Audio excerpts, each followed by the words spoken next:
എനിക്കതിൽ സുഖം അനുഭവിക്കാൻ കഴിയുന്നുണ്ടെങ്കിൽ അത് ശരിയാണ് എന്ന് വിചാരിക്കുന്നതാണ് പുതിയ കാലം. എനിക്കതിൽ സുഖം കിട്ടുന്നുണ്ട്, അതാണ് ശരി എന്നാണ് എനിക്ക് തോന്നുന്നത്. My life is my choice, എൻ്റെ കാര്യം ഞാനല്ലേ നോക്കേണ്ടത്. അതുകൊണ്ട് തന്നെ നിങ്ങളത് തെറ്റാണ് എന്ന് പറഞ്ഞാലും ഞാൻ അത് അനുഭവിക്കും, എനിക്കത് ശരിയാണെന്നാണ് തോന്നുന്നത് എന്നാണ് റിലേറ്റീവ് മൊറാലിറ്റി. അവനവൻ്റെ സുഖം കണ്ടെത്തുന്ന സെൽഫിഷ് കാലത്തെ മൊറാലിറ്റിയാണത്.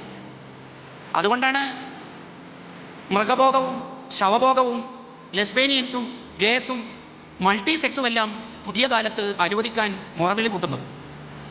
എനിക്കതിൽ ബെനിഫിറ്റ് ഉണ്ട്, എനിക്കതിൽ നേട്ടമുണ്ട്, അതുകൊണ്ട് ഞാൻ സുഖിക്കും, നിങ്ങളാരാത് ചോദിക്കാൻ എന്നുള്ളതാണ് പുതിയ കാലം.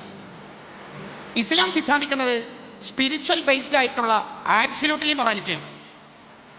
അതെന്താണ് അതിന്റെ സിദ്ധാന്തം? യുഗ്മിനൂന ബിൽ ഗൈബ്. മൊറാലിറ്റി തീരുമാനിക്കേണ്ടത് നമ്മളല്ല, അള്ളാഹുവാണ്. നമ്മൾ ധാർമ്മികമാണ് എന്ന് തോന്നുന്ന കാര്യം പോലും ചിലപ്പോൾ അത് തെറ്റാവും ഇസ്ലാമിൽ. ഒരുപക്ഷെ ബുദ്ധിക്ക് തോന്നും, ഓ അതെന്തൊരു കഷ്ടപ്പാടാണ്, പക്ഷെ അത് ധാർമ്മികതയായിരിക്കും. ഉദാഹരണത്തിന്, വെള്ളത്തിൽ മാത്രം ജീവിക്കുന്ന ജീവിയാണല്ലോ മത്സ്യം. അതിനെ കരയിലേക്ക് പിടിച്ചു കൊണ്ടുവരിക എന്ന് പറഞ്ഞാൽ ബുദ്ധിക്ക് ഒരു നിലക്ക് യോജിക്കാൻ പറ്റൂല, അതൊരു ബുദ്ധിമുട്ടാക്കലല്ലേ. പക്ഷെ മത്സ്യത്തിന്റെ കറി വെക്കുന്നില്ലേ? അത് ഇസ്ലാം അനുവദിച്ചല്ലേ. ഒരു കോഴിയിട്ട മുട്ട എടുക്കുക എന്ന് പറഞ്ഞാൽ ഒരു നിലക്ക് സഹിക്കാൻ പറ്റുന്നല്ല. കോഴിമുട്ട എടുത്താലല്ലേ മുട്ടക്കറി വെക്കാൻ പറ്റുള്ളൂ.